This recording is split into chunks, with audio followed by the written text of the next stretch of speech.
پچھلے کئی دنوں سے مہوش کے اجنبیت آمیز رویے نے آریان کو بہت ریزرو کر دیا تھا۔ وہ بابر چچا اور زاہدہ چچی کی محبت اور فواد کی خواہش کے آگے ہار کر ان کے پاس آ گئی تھی، لیکن مہوش اٹھتے بیٹھتے اسے کسی نہ کسی طنز کا شکار کیے رکھتی۔ اس کا دل تو پہلے ہی دکھا ہوا تھا۔ عارف تایا کی تلخ و ترش باتوں کے بعد سے وہ روبیہ اور انیکا کی طرف بھی نہیں گئی تھی۔ البتہ شینا پھپھو، روبیہ اور انیکا باقاعدگی سے اسے ملتی بھی تھیں اور حتی الامکان اس کی دل جوئی کرنے کی کوشش بھی کرتی۔ بڑی اماں کا خصوصی برتاؤ اسے کسی حد تک سہارا دیے ہوئے تھا، وگرنہ کبھی کبھی چند لوگوں کی نفرت کے سامنے بہت سے لوگوں کی محبتیں بھی ہارنے لگتیں۔ اس وقت بھی وہ لاؤنج میں اکیلی بیٹھی ہوئی تھی۔ زاہدہ چچی مہوش کے ساتھ بازار گئی ہوئی تھی، کچھ شاپنگ کرنی تھی اور اس کے بعد انہوں نے اپنی بہن کے گھر جانا تھا۔ بابر چچا کوریڈور سے اندر داخل ہوئے تو وہ سامنے ہی خاموش بیٹھی نظر آ گئی۔ وہ اپنے کمرے میں جانے کے بجائے اسی کی طرف آ گئے۔ پتہ نہیں وہ کیا سوچ رہی تھی کہ گرد و پیش سے اس حد تک بے نیاز تھی کہ آنے کی اسے خبر تک نہ ہوئی۔ آریان بیٹا، کیا سوچ رہی ہو؟ وہ اس کے سامنے صوفے پر بیٹھتے ہوئے بولے۔ کچھ نہیں انکل، بس یوں ہی۔ ان کے پکارنے پر وہ جیسے کہیں بہت دور سے واپس پلٹی تھی۔ میں دیکھ رہا ہوں کہ تم آج کل اداس اداس رہنے لگی ہو۔ کیا زاہدہ یا مہوش نے کچھ کہہ دیا؟ اپنی بیگم اور بیٹی کی عادت سے وہ اچھی طرح واقف تھے، سو انہیں خدشہ تھا کہ ضرور اس کی اداسی کا پس منظر ان دونوں میں سے کسی کا رویہ ہوگا۔ نہیں انکل، اداس تو نہیں، بس اکیلی بوریت محسوس کر رہی تھی۔ روزانہ اس وقت روبیہ اور انیکا آ جاتی ہیں، وہ آج اپنی نانی اماں کے گھر گئی ہوئی ہیں، تو مہوش کے ساتھ گپ شپ لگا لیا کرو کہ وہ بھی تو تمہاری بہن ہے۔ بابر چچا پرشفقت انداز میں اس سے باتیں کرنے لگے۔ اتفاق سے وہ بھی آج گھر پر موجود نہیں۔ آریان مسکرا دی۔ فواد تو ہے نا گھر پر؟ انہوں نے پوچھا۔ جی، غالباً ان کا آج ہاف ڈے تھا، کچھ دیر پہلے ہی واپس آئے تھے یا شاید کھانا کھا کر سو رہے ہوں۔ کمال ہے، ہر ایک ہی اپنی مصروفیت میں پھنسا ہوا ہے، کسی کو تمہارا خیال تک نہیں۔ بابر چچا متاسف لہجے میں بولتے اٹھ کھڑے ہوئے۔ اسی پل فواد لاؤنج میں آتے ہوئے دکھائی دیے۔ السلام علیکم ابو۔ گیلے بالوں میں تولیہ رگڑتے وہ قد آدم آئینے کے سامنے کھڑے ہو گئے۔ وعلیکم السلام۔ اچھا ہے تم خود ہی آ گئے، ورنہ میں اب تمہیں ہی بلانے جا رہا تھا۔ کیوں، خیریت ابو؟ تمہیں خود تو احساس نہیں ہوتا، کم سے کم میری مان لو اور آریان بیٹی کو کہیں گھمانے لے جاؤ۔ بابر چچا کے ذہن کے گوشے میں فواد کی پسندیدگی کا پوائنٹ موجود تھا، سو وہ بڑی عمیق نظری سے ان کے چہرے کی طرف دیکھ رہے تھے۔ آریان کے نام پر ایک ہلکا سا جگنو جو ان کی آنکھ میں چمکا تھا، وہ بابر چچا کی تیز نگاہوں سے پوشیدہ نہ رہ سکا۔ ایک طمانیت سی انہوں نے اپنے دل میں اترتی محسوس کی۔ لیکن انکل، آریان ہچکچا رہی تھی۔ بس اب خاموش، جب سے آئی ہو، آئے روز نت نئے جھنجھٹوں میں پڑ کر بہت اپسٹ ہو گئی ہو۔ کچھ چینج ہو جائے تو اچھا ہے۔ چلو فواد، آریان کو لے جاؤ کہیں۔ ٹھیک ہے ابو، میں لے چلتا ہوں، لیکن ایس پی سے ملاقات کے بارے میں آپ نے کچھ بتایا ہی نہیں۔ اس کا کیا بنا؟ کیا کہتا ہے وہ؟ فواد نے بالوں میں کنگھی کرتے ہوئے پوچھا۔ اس میں کچھ مشکلات ہیں لیکن قابل حل ہیں۔ کچھ دنوں تک جانا ہے لاہور، ایس پی بھی ہمارے ساتھ جائے گا۔ وہ کس لیے؟ وہ اس لیے کہ وہاں کا ایس پی اس کا کزن ہے، سو اس کے ہمارے ساتھ جانے کی وجہ سے اس کی خصوصی اٹینشن ہمیں ملے گی۔ انہوں نے ہلکا سا ہنکارا بھرا۔ چلیے آریان۔ اچھا ابو، بس آدھے گھنٹے تک واپس آ جائیں گے۔ ٹھیک ہے جاؤ۔ آریان کچھ جھجکتے ہوئے ان کے ساتھ ہو لی۔ بابر چچا کی گہری نگاہوں نے ان دونوں کے سراپے کا موازنہ کیا اور ایک ہلکی سی مسکراہٹ ان کے ہونٹوں پر پھیل گئی۔ اگر یہ دونوں ہمیشہ کے لیے یوں ہی ساتھ ساتھ رہیں تو اس میں کوئی حرج تو نہیں۔ بیٹے کی پسندیدگی تو انہوں نے محسوس کر لی تھی، خود انہیں بھی آریان اس حیثیت سے اچھی لگی تھی، اور انہیں یقین تھا کہ زاہدہ بیگم کو بھی اس فیصلے پر کوئی اعتراض نہیں ہوگا کہ اس دن جب انہوں نے بچوں کے سامنے بابر چچا کی ذات کو نامعتبر کیا تھا، اس دن کے بعد سے وہ بہت بدل گئی تھیں۔ وجہ شاید یہ تھی کہ انہیں یہ احساس ہونے لگا تھا کہ بابر شاہ کے ساتھ انہوں نے زیادتی کی ہے۔ زندگی بھر جس شخص نے انہیں کسی کمی کا شکار نہیں ہونے دیا، ان کا ہر حق ادا کیا، محبت پر اختیار نہیں ہوتا، لیکن جس نے ان کے لیے، اپنے بچوں کے لیے محبت سے دستبرداری کا فیصلہ کر لیا تھا، اسی شخص کو یوں سر عام نامعتبر کر دینا بہت بڑی زیادتی تھی۔ سو وہ پہلے کی نسبت بہت خیال رکھنے لگ گئی تھی بابر چچا کا، شاید اپنی زیادتی کا ازالہ کرنے کے لیے۔ گاڑی گیٹ سے باہر نکال کر فواد نے اپنے بائیں جانب خاموش بیٹھی آریان کی طرف دیکھا۔ آریان، کہاں چلیں؟ انہوں نے پوچھا۔ جہاں آپ کا دل چاہے، وہ یوں ہی سر جھکائے بولی۔ میرا خیال ہے کہ کسی خاص جگہ پر جانے کے بجائے لانگ ڈرائیو بہتر رہے گی۔ آریان نے کوئی جواب نہ دیا۔ گاڑی کے شیشے سے باہر کا منظر انتہائی خوبصورت لگ رہا تھا۔ اسلام آباد کی صاف ستھری سڑکیں، آسمان پر چھائے ہوئے بادل، اچانک ونڈ سکرین ننھے ننھے شبنم کے قطروں سے بھیگنے لگی۔ فینٹاسٹک! دیکھو موسم کو بھی ہمارے ساتھ کتنی ہمدردی ہے۔ فواد کا انداز بالکل نیا تھا، یوں جیسے بہت عرصے کے بعد اندر کا حبس ختم ہو گیا تھا۔ باہر کی ٹھنڈی پھوار دھیرے دھیرے اندر کی ساری کثافت کو صاف کر رہی تھی۔ جذبے نکھرنے لگے۔ یہ احساس کہ ان کے بے حد نزدیک بیٹھا یہ مہکتا وجود ان کی ساری محبتوں، ساری وفاؤں کا حقدار ہے۔ پیار کی نرمی سے اس کے وجود اور روح کا ہر زخم انہوں نے ہی رفو کرنا ہے۔ خود بخود نشہ سا بن کر ان کی آنکھوں میں سما گیا۔ آریان، ایک بات پوچھوں؟ انہوں نے بات شروع کی۔ جی؟ گھنیری پلکیں اٹھا کر اس نے عجب قیامت خیز انداز میں ان کی طرف دیکھا تھا۔ تم میرے بارے میں کیا سوچتی ہو؟ آپ کو جب بھی دیکھتی ہوں دل کرتا ہے آپ کو پکاروں، آپ کی عزت کرنے میں جان لڑا دوں۔ کبھی کبھی ہوتا ہے نا، آپ کسی کے بارے میں احترام اور عزت سے اتنا سوچتے ہیں جتنا شاید اپنے بارے میں بھی وقت نہیں نکالنا چاہتے۔ مجھے آپ کے بارے میں عزت سے سوچنا، آپ کو عزت دینا بہت اچھا لگتا ہے۔ کمال ہے فواد میاں، تم تو کچھ اور ہی سمجھے بیٹھے تھے۔ انہوں نے دھیمے سے لہجے میں خود سے کہتے ہوئے ہلکی سی چپت اپنے سر پر لگائی۔ جی؟ وہ حیران سی ہو کر بولی۔ ان کا کہا ہوا جملہ وہ ٹھیک سے سن نہیں پائی تھی۔ آپ کے خیال میں آریان، آپ کے لیے جو کچھ میں اتنے عرصے سے کرتا آ رہا ہوں اس کی کیا وجہ ہے؟ وہ تم سے آپ پر آ گئے۔ آپ نے جو کچھ بھی کیا میں اس کے لیے آپ کی مشکور ہوں، بلکہ یہ لفظ اس کیفیت سے بہت کم ہے جو دل میں آپ کے لیے محسوس کرتی ہوں۔ وہ ممنونیت سے بولی۔ یعنی یہ سب کچھ جو میں نے کیا محض انسانی ہمدردی میں کیا، ایم آئی رائٹ؟ جی؟ وہ سر جھکا کر بولی۔ اس کی سمجھ میں نہیں آ رہا تھا کہ آخر وہ یہ عجیب و غریب باتیں کیوں کر رہے ہیں۔ کیا تم اپاہج ہو؟ کوئی کمی ہے تمہاری ذات میں کہ میں تم سے ہمدردی کروں؟ یہ سب میں نے ہمدردی میں نہیں کیا۔ پھر؟ وہ سوالیہ نظروں سے ان کی طرف دیکھنے لگی۔ پھر کا مفہوم سمجھا دوں، مگر تمہاری ناراضگی کا ڈر ہے، وہ شریر سے لہجے میں بولے۔ آریان کو تو آج ان کی ایک ایک بات حیرت زدہ کیے دے رہی تھی۔ فواد نے اس کی طرف دیکھا۔ حیران مت ہو، کچھ لفظ، کچھ باتیں قبل از وقت کہہ دی جائیں تو اپنی دلکشی کھو دیتی ہیں۔ سو پھر کا مفہوم پھر کبھی صحیح، میرا خیال ہے واپس چلنا چاہیے۔ گہری نگاہوں سے اس کی طرف دیکھتے ہوئے انہوں نے کہا۔ آریان کو ان کی نگاہوں میں لکھے جذبے عجیب سی کیفیت کا شکار کر رہے تھے۔ اس نے گردن موڑ کر باہر کی طرف دیکھنا شروع کر دیا۔ ان کی آنکھوں میں دیکھنا اس کے بس کی بات نہیں تھی۔ فواد بھی اس کی کیفیت سمجھ رہے تھے، سو زیادہ ڈسٹرب کرنا انہوں نے مناسب نہ سمجھا اور واپس ہو لیے۔ کبھی کبھی انسان کا دل چاہتا ہے کہ سفر ختم ہی نہ ہو، راستے طویل ہوتے چلے جائیں، لیکن یہ صرف اسی وقت ہوتا ہے جب ہمراہی دل کے قریب تر ہو۔ دل ہم سفر کی رفاقت لمحوں کے بجائے صدیوں پر محیط ہو جانے کی دعائیں کرتا ہے۔ سو اس وقت فواد کا بھی کچھ ایسا ہی حال تھا۔ لفظ کسی آبشار کی صورت ان کے دل سے پھوٹ رہے تھے، لیکن وہ انہیں ہونٹوں پر روک رہے تھے، شاید اس لیے کہ ابھی محبت کی اوائل تھی۔ جذبوں کی تشہیر اس وقت بھلی لگتی ہے جب وہ کندن ہو چکے ہوں۔ وقت سے پہلے کوئی بھی بات کر دینا اس کی اہمیت کو ختم کر دینے کے مترادف ہے۔ اور آریان ان انکہے لفظوں کو سمجھ رہی تھی۔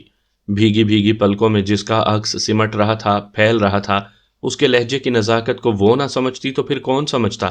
وہ زندگی کیسی تھی جب فواد شاہ کو نہیں دیکھا تھا؟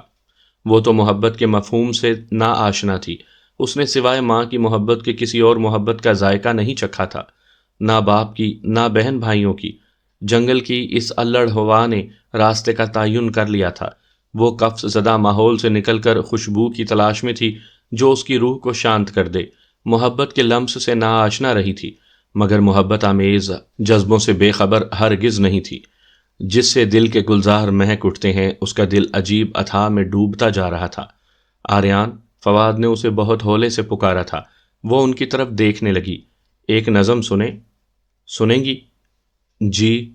آریان کے کہنے پر ایک لمحے کو فواد خاموش ہوئے۔ گاڑی اس وقت جس روڈ سے گزر رہی تھی وہ کوئی مصروف روڈ نہیں تھی۔ انہوں نے گاڑی کی رفتار بہت دھیمی کر دی۔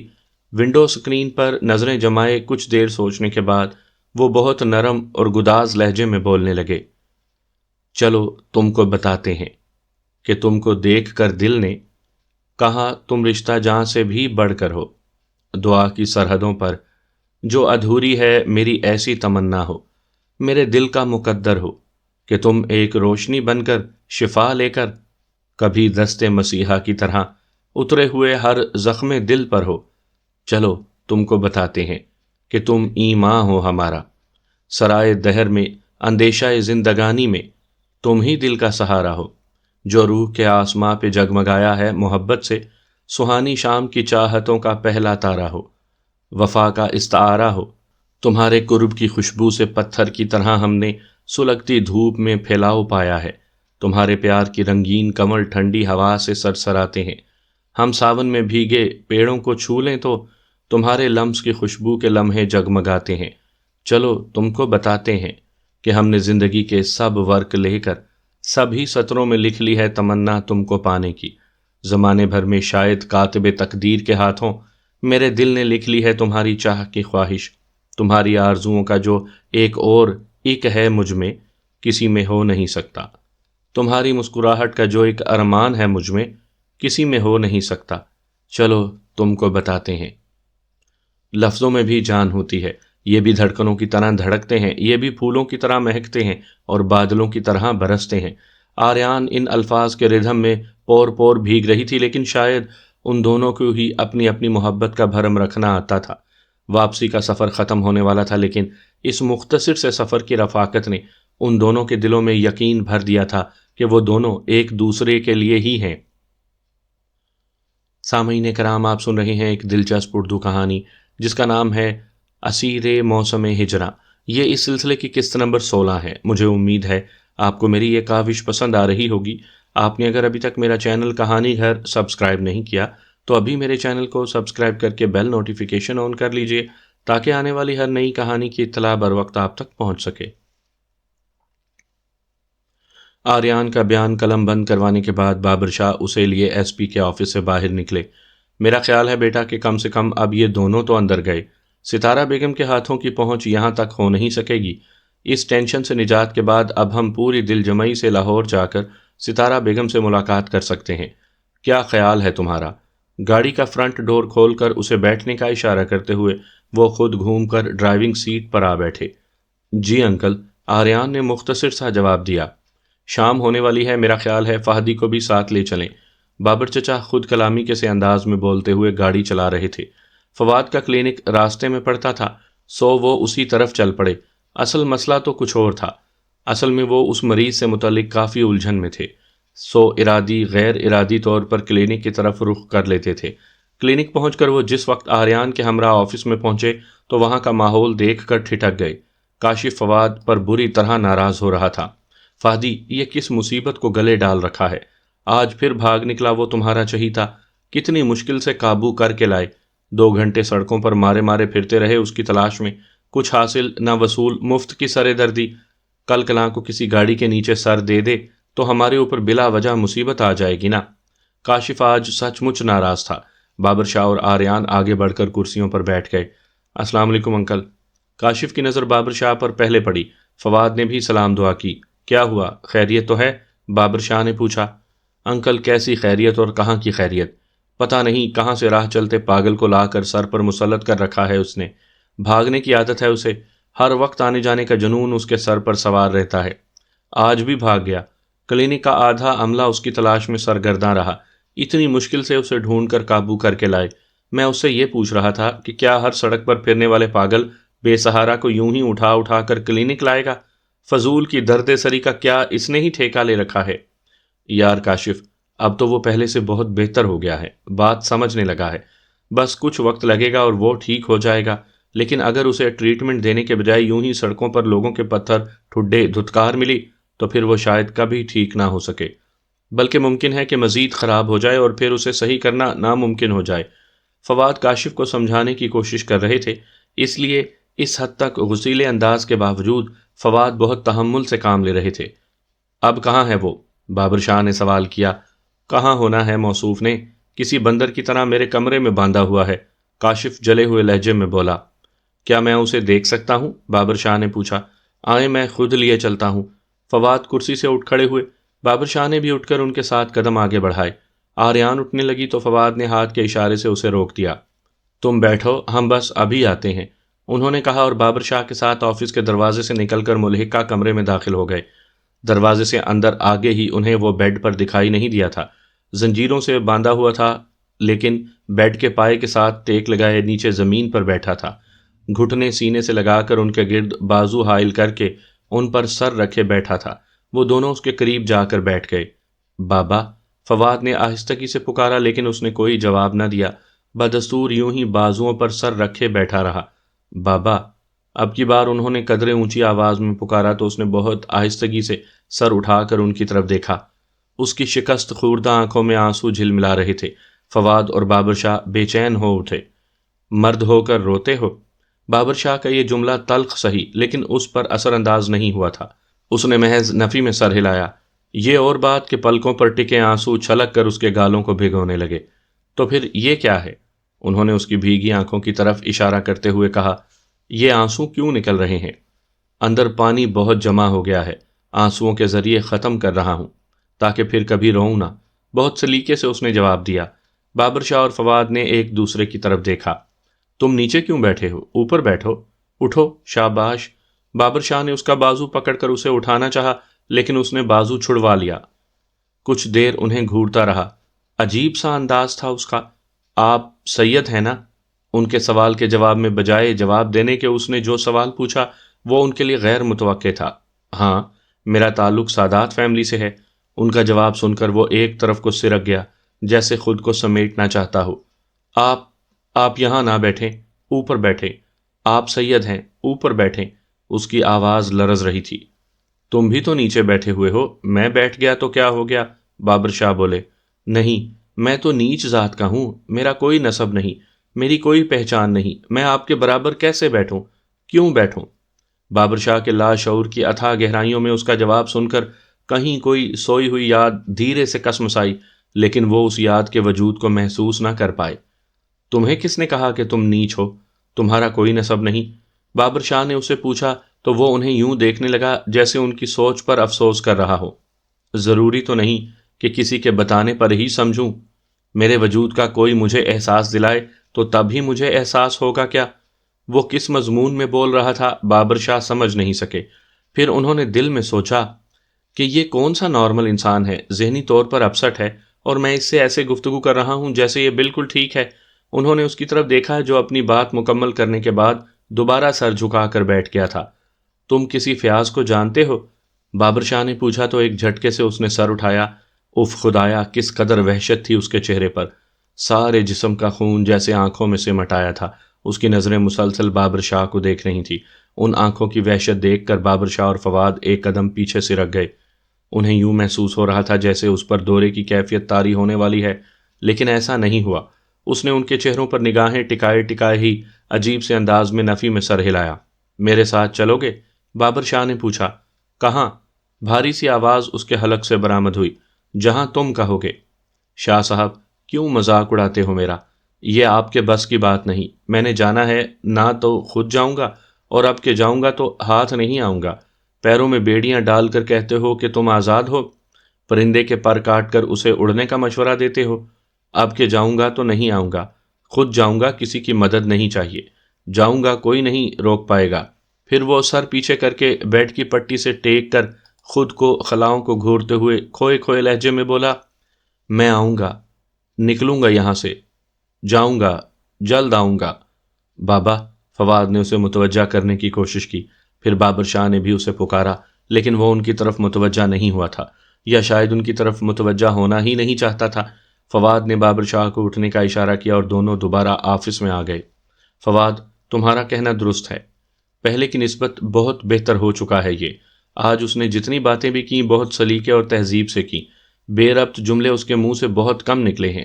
وہ کرسی پر بیٹھتے ہوئے بولے، جی ابو، میں یہی کاشف کو سمجھانا چاہ رہا تھا کہ اب وہ 80% ٹھیک ہو چکا ہے، بس کسی وقت پٹڑی سے اتر جاتا ہے۔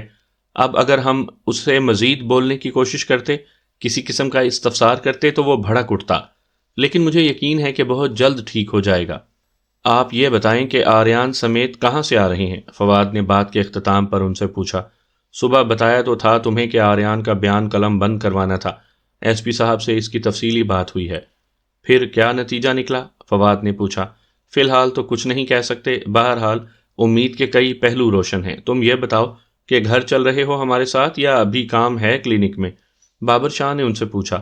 ابو اس وقت تو نہیں جا سکتا، ایک ایکسیڈنٹ کیس آیا ہوا ہے، کچھ سیریس ہے، اس لیے 1-2 گھنٹے مجھے لگ جائیں گے۔ تو ٹھیک ہے، پھر ہم چلتے ہیں۔ چلو بیٹا۔ انہوں نے پہلے فواد اور پھر آریان کو مخاطب کیا۔ آریان اٹھ کھڑی ہوئی۔ وہ دونوں کلینک سے نکل کر گاڑی میں آ بیٹھے۔ بابر شاہ گاڑی ڈرائیو کر رہے تھے، لیکن ان کا ذہن کا ہر نقطہ اس پاگل پر مرکوز تھا۔ اس کا لہجہ، اس کی باتیں رہ رہ کر ان کے دماغ میں کھلبلی مچا رہی تھی۔ اندر پانی بہت جمع ہو رہا ہے، اس لیے آنسوؤں کے ذریعے ختم کر رہا ہوں کہ پھر کبھی روؤں ہی نہ۔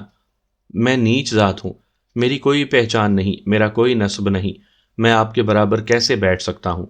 ان کے دماغ میں شائیں شائیں ہونے لگی، آندھیوں کے جھکڑ سے چلنے لگے۔ سوچ کے تناور درخت اس آندھی کے سامنے ایک ایک کر کے گرنے لگے تھے۔ پھر اچانک دماغ کی گہرائیوں میں دور تاریکیوں کے اندر ایک جھماکا سا ہوا۔ بے اختیار ان کا پاؤں پوری قوت سے بریک پر جا پڑا۔ گاڑی کے ٹائر بہت بری طرح چرچرائے اور گاڑی ایک جھٹکے سے رک گئی۔ آریان گھبرا گئی، وحشت زدہ انداز میں ان کی طرف دیکھنے لگی۔ اسے یہی لگا کہ بابر شاہ کی طبیعت ٹھیک نہیں ہے۔ ان کے چہرے کے تنے ہوئے عضلات، وحشت ناک حد تک خون رنگ ہوتی آنکھیں اسے متوحش کر گئیں۔ بابر شاہ کی نظریں پتہ نہیں کون سے نقطے پر مرکوز تھیں کہ بالکل ساکت دکھائی دے رہے تھے، جبکہ دماغ جیسے کسی زلزلے کی زد میں تھا۔ وہ ایک پھانس جو کافی عرصے سے دماغ میں نیزے کی انی کی طرح کھبی ہوئی تھی، وہ نکل گئی تھی۔ وہ کون ہے انہیں یاد آ گیا تھا۔ اچانک تمام پردے سرک گئے تھے، انہیں سب کچھ یاد آ گیا۔ وہ پہچان گئے۔ بھلا وہ کس طرح فراموش کر سکتے تھے؟ آریان نے بہت دھیرے سے بابر شاہ کے اسٹیئرنگ پر دھرے ہاتھ پر اپنا ہاتھ رکھا۔ انکل، کیا بات ہے؟ آپ کی طبیعت تو ٹھیک ہے نا؟ اس نے بابر شاہ سے پوچھا تو وہ جیسے ہوش میں آ گئے۔ کچھ نہیں بیٹا، میں ٹھیک ہوں، سوری بیٹا۔ آریان سے بات کرنے کے بعد انہوں نے گاڑی سٹارٹ کی اور تقریباً فل سپیڈ میں بھگاتے ہوئے گھر لے آئے۔ گاڑی روک کر نیچے اترے۔ لان میں اس وقت فیض چچی، شینا پھپھو، روبیہ، انیکا اور بڑی اماں موجود تھیں۔ بابر شاہ جس کیفیت اور عالم میں وہاں سے گزرے تھے، اس میں انہیں رسماً بھی کسی سے سلام دعا کا خیال نہ آیا۔ چہرے پر شدید ٹینشن کا غبار سب ہی نے دیکھ لیا تھا اور محسوس کر رہے تھے کہ یقیناً کچھ غیر معمولی ہو گیا ہے، وگرنہ بابر شاہ چھوٹی چھوٹی باتوں پر اپسیٹ ہونے والے آدمی نہیں تھے۔ آریان گاڑی سے اتر کر جب ان کے قریب آئی تو وہ سب پریشانی میں اس سے استفسار کرنے لگے کہ بابر شاہ کو کیا ہوا۔ بڑی اماں کے پوچھنے پر اس نے بتایا، پتہ نہیں بڑی اماں، ایس پی صاحب کے آفس سے واپسی پر کلینک چلے گئے تھے، وہاں کسی مریض سے ملنے کے بعد کچھ اپسیٹ ہوئے تھے۔ ڈرائیونگ کے دوران راستے میں بھی 1-2 بار حادثہ ہوتے ہوتے بچا۔ آریان کو جو معلوم تھا اس نے بتا دیا، لیکن اس سے بابر شاہ کی پریشانی کا کیا ربط ہے، کسی کی سمجھ میں نہیں آ رہا تھا۔ بابر شاہ کمرے میں داخل ہوئے تو زاہدہ چچی وارڈروب کھولے پریس شدہ کپڑوں کی سیٹنگ میں مصروف تھیں۔ انہوں نے پلٹ کر ان کے چہرے کی طرف دیکھا۔ آپ آ گئے؟ کیا بنا؟ انہوں نے یوں ہی پوچھ لیا تھا، وگرنہ ان کے چہرے پر پھیلی ٹینشن وہ پہلی ہی نظر میں دیکھ چکی تھی۔ بیان ہو گئے، کھوئے کھوئے لہجے میں کہتے ہوئے بیڈ سائڈ پر ٹیبل کھول کر دیکھنے لگے۔ کیا تلاش کر رہی ہیں؟ وہ میرے سگریٹ کہاں ہیں؟ نیچے والی دراز میں ہیں، اگر زحمت نہ ہو تو ایک کپ چائے بنا لاؤ۔ سگریٹ سلگاتے ہوئے انہوں نے زاہدہ چچی سے کہا۔ جی اچھا۔ وہ بغیر کچھ اور کہے خاموشی سے کمرے سے نکل گئی۔ بابر شاہ کوئی عادی اسموکر نہیں تھے، صرف شدید پریشانی کے عالم میں کبھی کبھار سگریٹ پینے لگ جاتے تھے۔ جب وہ چائے بنا کر لائیں تو کمرہ دھوئیں سے بھرا ہوا تھا۔ خیر تو ہے؟ کپ سائڈ ٹیبل پر رکھ کر وہ پریشان سے لہجے میں بولی۔ ہاں خیریت ہی ہے۔ ان کے اندر کیا ٹوٹ پھوٹ ہو رہی تھی، کسی سے بھی شیئر نہیں کر سکتے تھے۔ دماغ کے بخیے ادھڑ رہے تھے، عجیب سی اذیت رگوں پے میں دوڑ رہی تھی۔ انہوں نے ادھ جلا سگریٹ ایش ٹرے میں مسلا اور بغیر چائے پیے اٹھ کر چلے گئے۔ پتہ نہیں کیا پریشانی ہے، مجھے بھی نہیں بتاتے، بس اکیلے ہی اذیت سہتے رہیں گے۔ وہ بھی خود کلامی کرتے کمرے سے نکل آئیں اور لان میں بڑی اماں کے پاس آ کر بیٹھ گئیں۔ زاہدہ بچی، یہ بابر کو آخر پریشانی کیا ہے؟ بڑی اماں نے پوچھا۔ کچھ نہیں پتا اماں بھی، کچھ بتاتے بھی تو نہیں ہیں۔ یہ آریان بتا رہی تھی، کلینک میں کسی مریض سے ملنے کے بعد ایسے پریشان ہو گیا ہے۔ جی اماں، فواد نے کلینک میں کوئی پاگل مریض لا کر رکھا ہوا ہے۔ جس دن سے اس کو دیکھا ہے انہوں نے رات رات بھر جھاگتے رہتے ہیں۔ انہیں اتنا پریشان میں نے پہلے کبھی نہیں دیکھا۔ سمجھ میں نہیں آتا کہ آخر مسئلہ کیا ہے۔ وہ حقیقتاً بابر شاہ کے ناقابل فہم رویے پر پریشان تھی۔ پھر رات کے بابر شاہ گھر میں داخل ہوئے۔ سادات نگر کے آدھے مکین سو چکے تھے اور کچھ سونے کی تیاری کر رہے تھے۔ زاہدہ چچی کی بے خواب آنکھیں خوابگاہ کے دروازے پر ٹکی ہوئی تھیں۔ انہوں نے اندر آتے دیکھ کر وہ جلدی سے اٹھ بیٹھیں۔ آپ آ گئے؟ وہ خاموشی سے ایزی چیئر پر بیٹھ گئے۔ سگریٹ بدستور ان کے ہاتھ میں سلگ رہا تھا۔ آخر آپ اپنی پریشانی کیوں نہیں بتاتے مجھے؟ کیا بتاؤں؟ بہت کمزور اور ٹوٹا ہوا لہجہ تھا ان کا۔ بس اتنا سمجھ لو زاہدہ، آج سارے گھاؤ کھل گئے، ٹوٹ کر بکھر گیا ہوں میں۔ بہت بند باندھ رکھے تھے طوفان کے آگے، لیکن سب کچھ بہہ گیا۔ ہو کیا گیا؟ کچھ بتائیں تو صحیح۔ زاہدہ چچی ان کے ٹوٹے ہوئے انداز پر گھبرا کر بولی۔ کچھ دن پہلے میں نے تمہیں بتایا تھا کہ فواد کے کلینک میں ایک مریض کو دیکھا تھا میں نے۔ جی ہاں، یاد ہے مجھے۔ کیا ہوا اسے؟ اسے کچھ نہیں ہوا۔ وہ الجھن دور ہو گئی جو اسے دیکھ کر دماغ میں پیدا ہوئی تھی کہ اسے کہاں دیکھا ہے۔ تو کیا پتہ چل گیا؟ ہاں، پتہ چل گیا۔ پہچان لیا میں نے اسے۔ یاد آ گیا مجھے کہ میں اسے کیسے جانتا ہوں، کہاں دیکھا تھا میں نے اسے۔ کون ہے وہ؟ زاہدہ چچی کے لہجے میں اشتیاق سے مٹایا۔ تم جان کر کیا کرو گی؟ انہوں نے پہلو بچایا۔ جس شخص کے لیے آپ اتنے پریشان ہیں وہ کوئی معمولی یا غیر اہم شخص نہیں ہو سکتا۔ میں آپ کی شریک زندگی ہوں بابر، کم سے کم مجھے تو پتہ ہونا چاہیے۔ ان کی بات کے جواب میں وہ کچھ نہ بولے۔ سگریٹ کا ایک گہرا کش لگا کر دھواں فضا میں چھوڑتے ہوئے انہوں نے دھوئیں کے مرغولوں پر نگاہیں ٹکا دیں۔ ماحول میں کچھ دیر کو ٹھہراؤ اور گمبھیر سی خاموشی در آئی۔ زاہدہ بیگم، 21 سال پہلے میں نے اس شخص کو دیکھا تھا، محض 2 لمحوں کے لیے، مگر آج تک نہیں بھلا سکا۔ کمال ہے، اتنی مختصر ملاقات اور ابھی تک یاد ہے وہ آپ کو، اور اس کی خاطر اس قدر پریشان ہو رہے ہیں آپ۔ ہاں، وہ شخص کس قدر اہم ہے میں بتا نہیں سکتا۔ بس اتنا کہہ سکتا ہوں کہ محض اس ایک بندے کی ذات کی وجہ سے اس گھر کی خوشیاں تہس نہس ہوئیں۔ ہمارے سروں سے باپ کا سایہ اٹھا، اماں بی کی آنکھوں میں آنسو آئے، ایسے جو ابھی تک خشک نہیں ہوئے۔ بابر شاہ کی بات سن کر زاہدہ چچی جیسے سناٹے میں رہ گئیں۔